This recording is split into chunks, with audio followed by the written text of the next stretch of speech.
सुंदरवन में दो चिड़िया बहनें रहती थी, बड़ी बहन टूनी और छोटी बहन सोना। दोनों के घर आमने सामने थे। दोनों की आपस में बिल्कुल नहीं बनती थी। सोना कामचोर थी और टूनी कंजूस। जब भी टूनी खाना बनाती, सोना चुपके से आकर खाना चुरा कर खा लेती। एक दिन टूनी पकोड़े बनाती है। सोना पकोड़ों की खुशबू सूंघकर चुपके से पकोड़े खाने टूनी के घर आ जाती है। वो देखती है कि टूनी तो आराम कर रही है, तो सोना रसोई में जाकर पकोड़े खाने लगती है। अरे वाह, कितनी अच्छी खुशबू है। दीदी के हाथ में तो जादू है, जादू। कितना अच्छा खाना बनाती हैं। कौन कौन है अंदर? जरूर वो सोना चोर होगी। आ गई फिर से मेरा खाना चुराने। सोना जल्दी जल्दी से पकोड़े खाती है और बाहर भागती है। अरे भागती कहाँ है? रुक रुक जरा, अभी बताती हूँ तुझे। कितनी बार मना किया है, फिर भी तू खाना खाने आ जाती है। खुद से खाना नहीं बना सकती क्या? कामचोर कहेगी। अच्छा, मुझे कामचोर कहती हो? खुद को देखो कितनी खड़ूस हो। थोड़े पकोड़े क्या खा लिए मैंने, कितना चिल्ला रही हो। ए सोना, मुझे खड़ूस मत बोल। बोलूंगी, खड़ूस खड़ूस खड़ूस। रुक, बताती हूँ तुझे। टूनी पास में रखा डंडा लेकर सोना को मारने जाती है, लेकिन उसके पंखों में दर्द होने लगता है। आए मेरे पंख, आए हाय, कितना दर्द हो रहे हैं। अरे अब तुम बूढ़ी हो गई हो दीदी। बूढ़ी?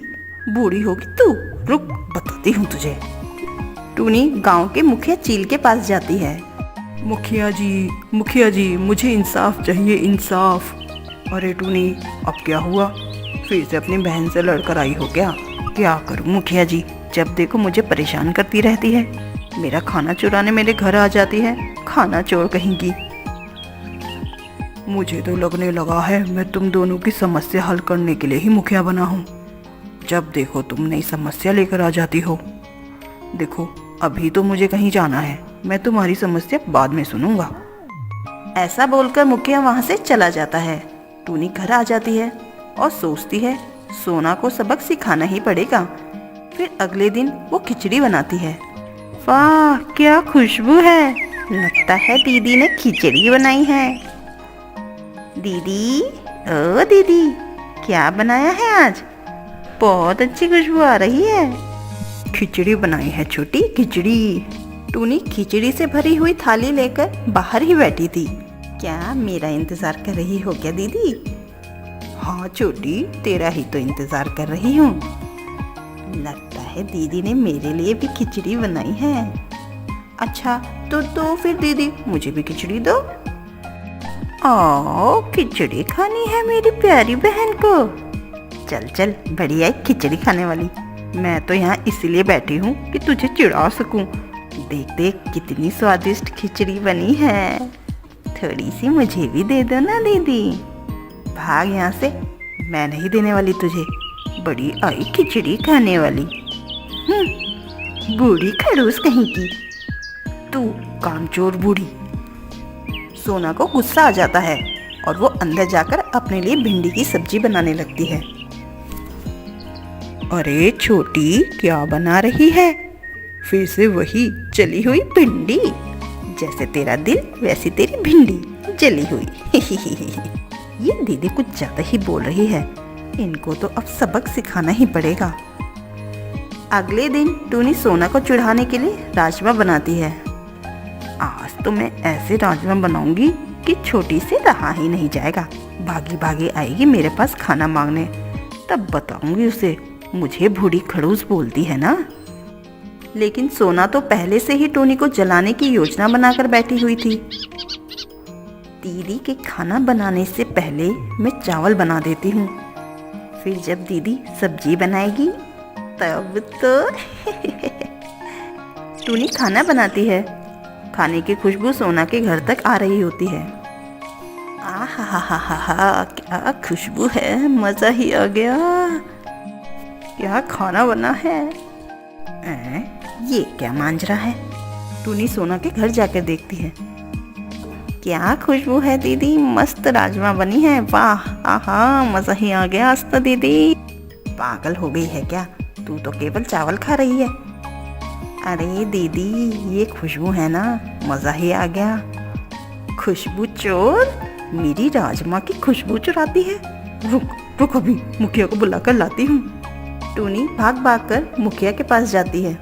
मुखिया जी, मुझे इंसाफ चाहिए, इंसाफ। अरे अब क्या हुआ? फिर से दोनों बहनों में लड़ाई हो गई। अब किस बात पे लड़ाई हो गई? मुखिया जी, मुझे इंसाफ चाहिए। उस कामचोर ने मेरे खाने की खुशबू चुराई है। हैं? खाने की खुशबू? जी मुखिया जी, मेरे खाने की खुशबू के साथ वो चावल खा रही थी। हे भगवान, अब ये क्या समस्या आ गई? इसकी समस्या का समाधान करना ही पड़ेगा, नहीं तो ये मेरा दिमाग खा जाएगी। इस बार तो इसको सबक सिखाना ही पड़ेगा। इन दोनों ने तो परेशान ही कर दिया है। ठीक है, चलो सोनू के पास चलते हैं। दोनों सोना के घर जाते हैं। अरे क्या हुआ मुखिया जी, कैसे आना हुआ? तुमने अपनी बड़ी बहन के खाने की खुशबू चुराई है? अरे मुखिया जी, अब खुशबू को नाक में जाने से कौन रोक सकता है? मैं तो अपने चावल खा रही थी, इनके खाने की खुशबू मेरे नाक में खुद आ गई।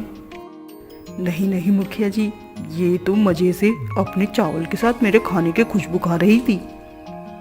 खुशबू की चोरी करना बहुत बड़ा पाप है, तुम्हें तो सज़ा मिलेगी ही।